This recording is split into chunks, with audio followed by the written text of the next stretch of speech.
Assalamualaikum warahmatullahi wabarakatuh, Kang Bro. Ketemu lagi dengan IWB Kang Mas. Sekali lagi mohon maaf kalau IWB nggak terlalu bisa selalu update, Cak. Soalnya sekarang ada di kampung halaman di Jawa Timur dan saat ini ya lumayan sibuk, Kang Mas. Tapi tenang, IWB ada beberapa informasi tentang MotoGP. Jadi intinya adalah kita kalau MotoGP bisa mantau dari jauh, tapi kalau untuk review motor dan sebagainya kayaknya masih belum dulu, Cak. Soalnya Bibi akan balik ke Jakarta mungkin sekitar 24-an nanti ya. Jadi sekitar ya seminggu lagi lah Kang Mas. Nah teman-teman, informasi yang paling fresh buat semuanya. Jadi ini ada beberapa poin yang kita pengen bahas. Siapa lagi kalau bukan Marc Marquez dan juga Joan Mir, termasuk juga ada informasi yang menarik tentang bagaimana dengan KTM yang ternyata mempertegas kapten untuk tim KTM di tahun depan ternyata bukan Enea Bastianini, bukan Viñales, bukan juga Binder, dan juga bukan Acosta. Pertanyaannya, sopo Kang Mas yang menjadi kapten untuk KTM tahun depan? Kita akan bahas Kang Mas. Nah teman-teman, kita akan bahas dulu mengenai Joan Mir ya. Jadi semuanya pasti tahu Mir ini adalah pembalap yang betul-betul suffering, betul-betul frustasi, Cak. Jadi Mir secara tegas memberikan penekanan bagaimana posisi dia yang tidak menguntungkan setelah di Honda. Karena dulu sebelum dia gabung dengan Honda, Mir memberikan penegasan banyak sekali yang menawari, Cak. Jadi nawari dia posisi atau nawari dia untuk masuk ke tim sebuah pabrikan. Tapi sekarang dengan kondisi dia terpuruk, klasemen sementara hanya 17 dan ini membuatnya tidak dilirik oleh pabrikan lain.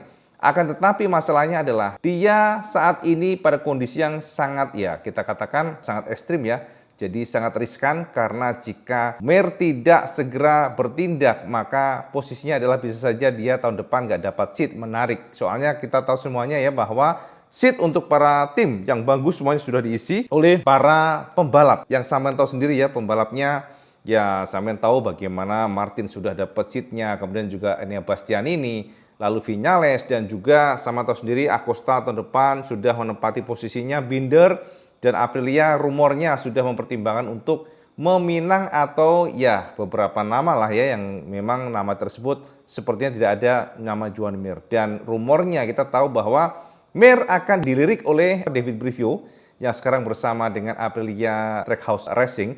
Namun ternyata Cak, ada beberapa isu yang ingin IWB share ke semuanya. Jadi teman-teman, keluhan luar biasa dilontarkan oleh Joan Mir yang katanya ya Mir sudah banyak sekali konsultasi dengan Marquez, Cak. Aduh kok ngantuk banget ya Cak IWB, Cak ya. Tapi nggak apa-apa, kita terusin aja. Gara-gara kurang istirahat Kang Mas. Kita lanjut Kang Mas. Nah jadi Cak, Mir memberikan penegasan bahwa dia banyak konsultasi dengan Marquez. Ternyata siapa menyangka Joan Mir banyak ya tanya-tanya dengan Marquez karena dia tahu Marquez sekarang ini pada kondisi yang happy. Marquez memutuskan pindah dari tim yang membesarkannya, tim yang sukses bersama-sama meraih juara dunia, dan sekarang gabung ke Gresini. Dan ternyata secara apapun itu dari data, dari atas kertas semuanya Marquez berhasil. Marquez dipandang memiliki performa yang sangat signifikan perubahannya. Dan ternyata hal ini membuat Mir juga konsultasi, Cak. Jadi Mir ini gelisah Kang Mas dengan kondisi dia di Honda yang sangat suffering. Jadi tidak ada indikasi bakal naik ke atas. Justru sekarang ini rumornya dengan beberapa komponen baru, dengan beberapa sasis, engine baru, kondisi dari tim HRC makin terpuruk. Itu dikatakan oleh Joan Mir yang kita terjemahkan dari MotoGP sehingga dia sangat galau dan rumornya pertama kemarin dia akan meninggalkan Honda. Nah berikut kata Joan Mir yang kita terjemahkan dari MotoGP, pernyataan Mir yang sangat galau tentang bagaimana di Honda, yang menjadi bayangan kita semuanya, gambaran kita semuanya bagaimana betul-betul pusingnya Joan Mir dengan kondisi Honda saat ini. Ini kata Joan Mir, Cak. Mungkin di Asen aku perlu memperjelas tentang apa yang ingin aku lakukan. Aku perlu memikirkan semua pilihan untuk memutuskan tetap tinggal di Honda atau keluar. Masalahnya aku kini tidak tahu harus kemana pergi. Jadi aku akan menunggu sampai aku mendapatkan tawaran. Mungkin itu yang akan aku lakukan. Orang-orang tentu saja mempertimbangkan motor yang kalian gunakan. Tetapi kenyataannya adalah satu hal yang aku katakan adalah tidak ada yang keluar dari Honda dengan cara yang lebih baik daripada saat mereka masuk. Saat aku datang ke Honda, aku mendapatkan banyak tawaran. Dan sekarang tidak seperti dulu. Aku harus menunggu orang lain yang memiliki prioritas saat ini. Ini sedikit menyedihkan, tapi itulah kenyataannya. Tidak peduli apa yang kalian lakukan di masa lalu, sekarang yang lain yang mendapatkan hasil. Mungkin 4 sampai dengan 5 pembalap yang mendapatkan prioritas. Kemudian kami di antara 5 pembalap berikutnya yang akan menandatangani kontrak. Mark punya nilai saat pindah ke Gresini. Tapi ingat, dia harus pergi dulu ke Gresini, bukan tim pabrikan, padahal dia adalah pembalap besar. Aku berbicara berkali-kali dengan Mark, bagaimana perasaannya tahun lalu dan bagaimana perasaannya sekarang. Dari sini aku punya contoh yang bisa aku ikuti, atau garis lain untuk bisa bertahan dalam situasi ini di Honda. Entahlah, aku belum tahu yang jelas, aku tidak akan mundur dari MotoGP. Mungkin nanti ketika aku mendapatkan tawaran, aku akan memikirkannya. Tapi tidak, maksudku jika aku keluar dari situasi sulit di Honda, begitu kalian mulai kompetitif lagi, pikiranmu akan berubah total. Yang terpenting adalah bangkit dari situasi ini. Yes, itu kata Joan Mir, Kang Mas. Nah, pernyataan Joan Mir ini diindikasikan bahwa dia akan meninggalkan Honda. Dan memang indikasinya demikian, Cak. Sangat kelihatan sekali bagaimana Mir sangat-sangat ingin keluar dari Honda. Mir ingin mencari sesuatu yang lebih. Mir sepertinya secara mental sudah jatuh, Kang Mas.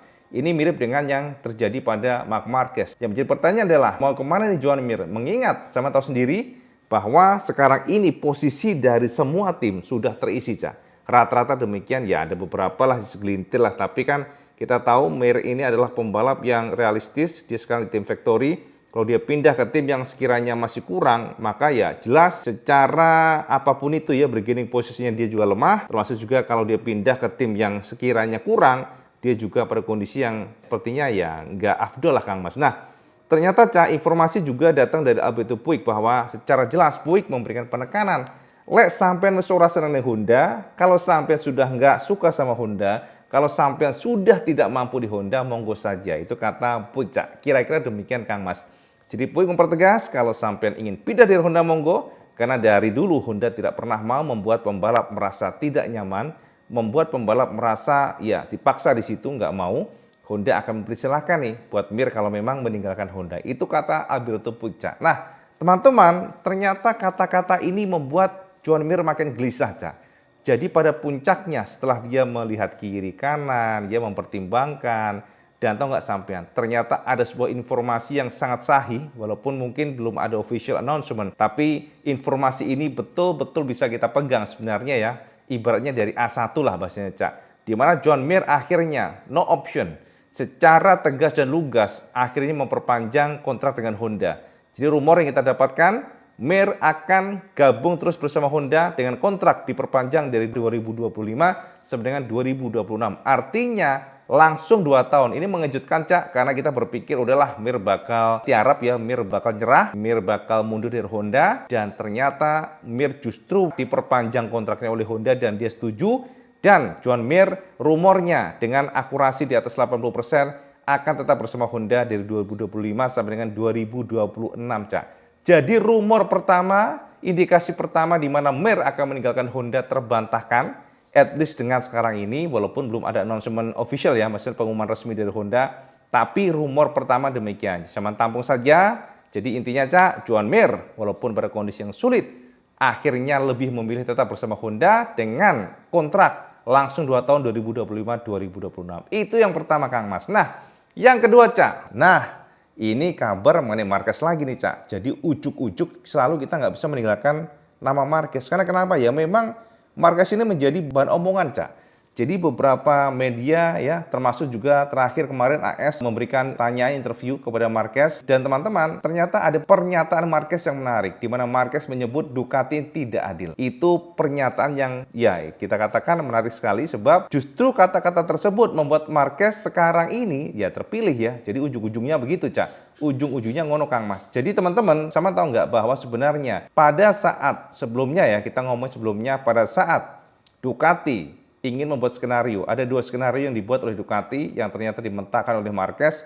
Jadi ternyata, Cak, skenario pertama dan semacam klausul kontrak yang sudah dibuat oleh Ducati untuk Martin dan juga Marquez.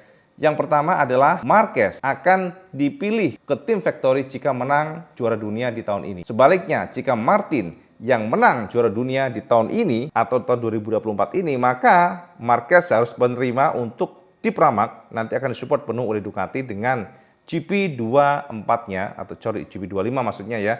Sementara Martin akan ditarik ke tim merah, jadi ke tim Factory-nya. Dan ternyata itu ditolak mentah-mentah oleh Marquez. Marquez menyebut bahwa dia nggak mau, yang pertama demikian, sebab itu nggak adil. Itu kata Marquez. Dan tentu kita juga penasaran, Cak, maksud Marquez itu apa? Jadi Kang Mas, dari kacamata Marquez, Ya, ketidakadilan tersebut tidak bisa diterima, kata Marquez. Jadi secara umum, dia menyebut GP23 inferior dibandingkan dengan GP24. Jadi kalau memang ada klausal yang menyebutkan demikian, ini artinya mereka harus menunggu sampai dengan akhir tahun, benar nggak? Jadi mereka harus kompetisi dulu nih, siapa yang juara dunia, barulah mereka bisa kepilih. Artinya ya nggak tentu, bisa saja kalau juara dunia sudah ada, sudah muncul namanya, bisa jadi di Valencia atau di Jepang Motegi nanti, yang artinya akhir tahun nanti. Dan itu nggak bisa diterima oleh Marquez. Jadi ada dua hal yang digarisbawahi oleh Marquez. Pertama adalah Ducati tidak adil, karena jika dia harus bertarung melawan Martin, ya harus diberikan senjata yang sama, harus diberikan senjata yang identik, artinya ya sama-sama menggunakan GP24. Yang pertama demikian, dan yang kedua adalah ini berhubungan dengan sponsor, itu kata Marquez, dan ternyata kita sudah bahas kemarin ya, dan ternyata Marquez mempertegas kembali pada saat interview atau diinterview oleh AS, dan itulah kata Marquez yang kita terjemahkan dari MotoGP, dan ini kata-kata Marquez yang langsung WWB terjemahkan dari MotoGP. Berikut kata Marquez, Cak, kenapa dia menolak adanya klausal yang dibuat oleh Ducati, dan itu membuat Ducati blingsatan gara-gara Marquez menyebutkan atau mempertegas Pramac bukanlah tim yang akan dipilih oleh dia jika memang nggak bisa ke tim factory. Ini kata Marquez.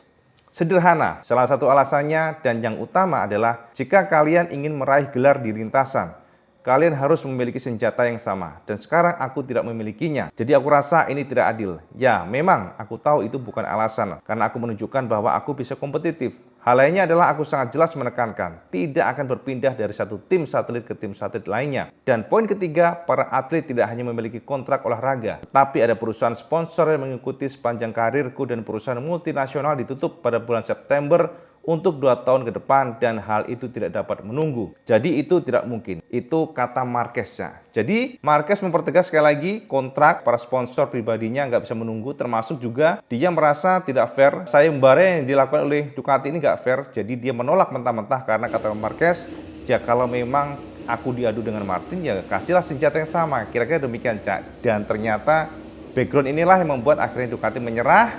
Ducati akhirnya mencabut sayembara tersebut, ibaratnya sayembara ya kita sebutnya ya, dan akhirnya memilih Marc Marquez menjadi pembalap untuk menjadi tandem Pecco di masa depan. Nah teman-teman, sekarang pertanyaannya begini Kang Mas, Cak WP kan Marquez punya sponsor pribadi nih.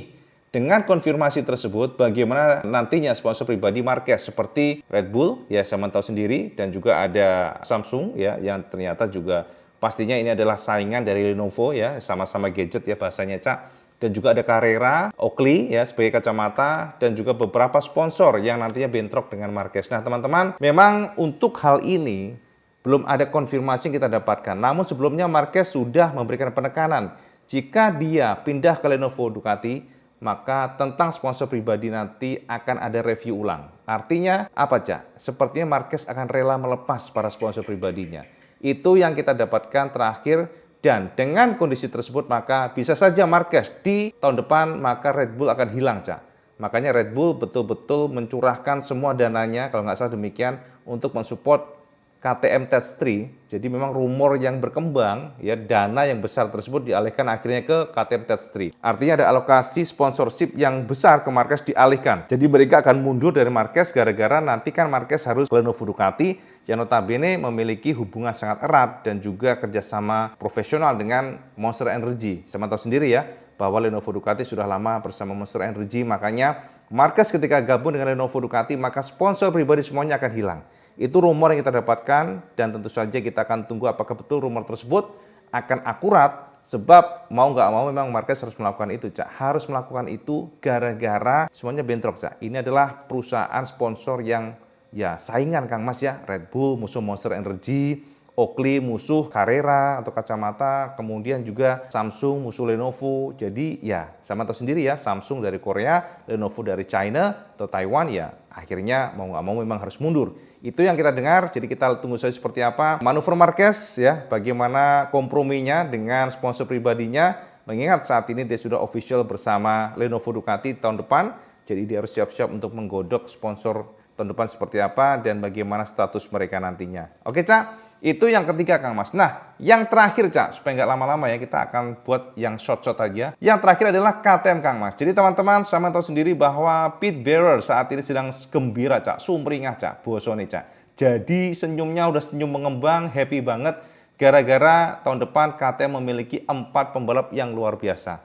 Sama tahu sendiri bagaimana secara resmi Maverick Viñales akan gabung dengan KTM Stage 3. Jadi dengan Red Bull KTM Stage 3 bersama Enea Bastianini, artinya ini adalah squad yang betul-betul luar biasa. Squad yang tidak remah-remah, Cak, pastinya, Cak. Memang kencang, Cak. Kalau kita ngomong Enea, kencang. Walaupun nggak konsisten tahun kemarin gara-gara cedera. Dan juga Viñales saat ini tahun ini lumayan oke, walaupun nggak konsisten pula. Tapi secara skill mereka tidak usah diragukan. Kencang, Kang Mas. Banter, Cak. Nah, tahun depan itu adalah dream team bagi KTM. Itu kata KTM, apalagi tahun depan mereka memiliki Pedro Acosta yang nantinya digadang-gadang menjadi pengganti Marc Marquez karena skillnya yang luar biasa. Acosta akan ditandemkan dengan Binder, Kang Mas. Nah, itulah kenapa KTM memiliki sebuah line up yang luar biasa tahun depan, apalagi pula ada informasi Red Bull akan menggerojokkan ya dana yang cukup besar untuk mensupport KTM dalam pengembangan motor-motor mereka. Dan sama dengan kondisi motornya, kita ngomong pembalapnya tentu nggak lepas dari test ridernya yang mengembangkan atau develop dari RC16. Dan itu tetap menjadi penekanan dari Pete Bearer sebagai bos KTM yang sangat happy sebab Pol Espargaro dan Dani Pedrosa secara penuh akan mengeluarkan tenaganya untuk membantu mereka mengembangkan RC16 sebagai senjata atau weapons tahun depan untuk para pembalapnya Binder, Acosta, Enea, dan juga Viñales. Jadi artinya, Cak, Bearer betul-betul sangat optimis tahun depan mereka memiliki senjata yang mematikan. Nah, pertanyaannya begini, Kang Mas. Dengan semua pembalap yang luar biasa dan juga sebagai rookie yang baru datang, kemudian diangkat menjadi, ya bisa kita katakan gacuan utamanya, apakah kapten untuk KTM tahun depan adalah Pedro Acosta atau justru nanti Viñales yang dipandang pengalaman? Karena kita tahu Viñales sudah melalang buana ke semua tim dari Suzuki, kemudian juga Yamaha, lalu ke Aprilia, kemudian sekarang ke KTM. Apakah Viñales akan didapuk sebagai kapten? Ternyata tidak, Cak. Dikonfirmasi bukan. Nah, apakah Enea Bastianini yang dianggap sebagai pembalap luar biasa di Ducati?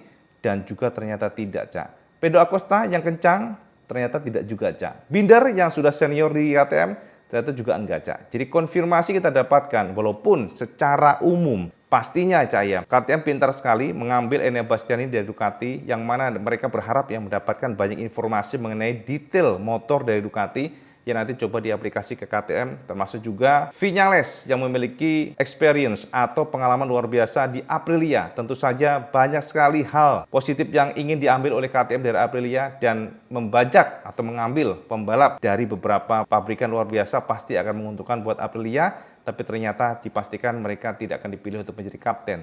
Jadi pertanyaan siapa? Nah, ternyata, Cak, Bearer secara tegas memberikan penekanan. Siapa kapten di KTM? Mereka adalah pembalap yang nantinya paling kencang. Itu kata Bearer, dan inilah pernyataan resmi Bearer yang kita terjemahkan dari MotoGP. Siapa yang akan menjadi kapten dari KTM? Dan ternyata dipastikan bukan siapa-siapa, namun pembalap terkencang yang akan menjadi kapten. Berikut kata Pete Bearer yang kita terjemahkan dari MotoGP. Melalui Pedro, kami memiliki peluang besar tahun ini untuk membuktikan konsep dukungan penuh untuk pembalap Stage 3. Itu juga membantu para pembalap untuk kencang. Dan ini balapan. Jadi yang terkuat adalah kaptennya. Melihat klasemen poin sekarang, nomor 4 Bastianini, 5 Acosta, 6 Viñales, dan 7 Binder bersama kami tahun depan. Targetnya jelas, yakni di depan. Aku yakin paket ini akan sangat-sangat kuat. Apalagi kami juga memiliki Pedrosa dan Pol Espargaro yang sekarang sedang mempersiapkan motornya. Dua orang fantastis yang akan berbicara langsung dengan para pembalap. Memang tidak pernah ada jaminan, namun aku merasa line up 2025 akan membantu kami membuat langkah lain di kelas ini untuk mencapai target gelar besar kami. Aku ingin berhenti berbicara tentang Enea dan Maverick karena itu juga nggak adil. Saat ini mereka mempunyai tim-tim hebat, pabrikan yang kuat di belakang mereka tahun ini. Mereka berjuang untuk mendapatkan hasil yang luar biasa. Saat ini kami hanya ingin mengumumkan kesepakatan 2025. Namun setelah itu kita mundur, pulang dan bekerja bersama keempat pembalap yang kita miliki sekarang. Mereka berhak mendapatkan perhatian penuh agar bisa fokus. Mengumumkan Viñales dan Bastianini adalah momen yang bagus untuk dinikmati selama beberapa jam.